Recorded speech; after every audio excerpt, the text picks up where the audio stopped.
எவ்வளவு கன்சியூமர் வேணாலும் கிரியேட் பண்ணி பண்ணக்கூடியது நம்ம பர்சனலா கஸ்டமர் கிரியேட் பண்ணி பண்றது. ஆனா பிசினஸ் பிரசன்டேஷன்ல நீங்க ஒரு பிசினஸ்க்காக ஒருத்தர் மீட் பண்றீங்கன்னா அவர் ஜாயின் பண்றப்ப ஒரு என்ன பொசிஷன்ல இருக்க ஈடெலரா ஜாயின் பண்றாரு.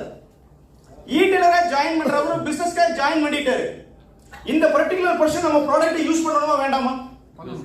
சரி, ஒரு ப்ராடக்ட் யூஸ் பண்ணாம herbal dental paste super, fabric wash super, shade distribute super அப்படின்னு சொன்னா வாங்குவாங்களா கஸ்டமர்? கண்டிப்பா வாங்க மாட்டாங்க. இந்த பர்టిక్యులர் பர்சன் யூஸ் பண்ணணும். யூஸ் பண்ணனும்னா இந்த பர்టిక్యులர் பர்சன் அவங்க ஃபேமிலில யாராவது ஒரு நபரை கன்சியூமரா கிரியேட் பண்ணணும்.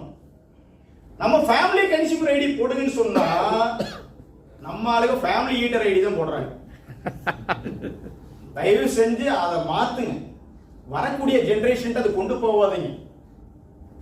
எப்பவுமே நம்ம டீம்ல அடுத்தவங்களை ஜெயிக்க வச்சு அடுத்தவங்களை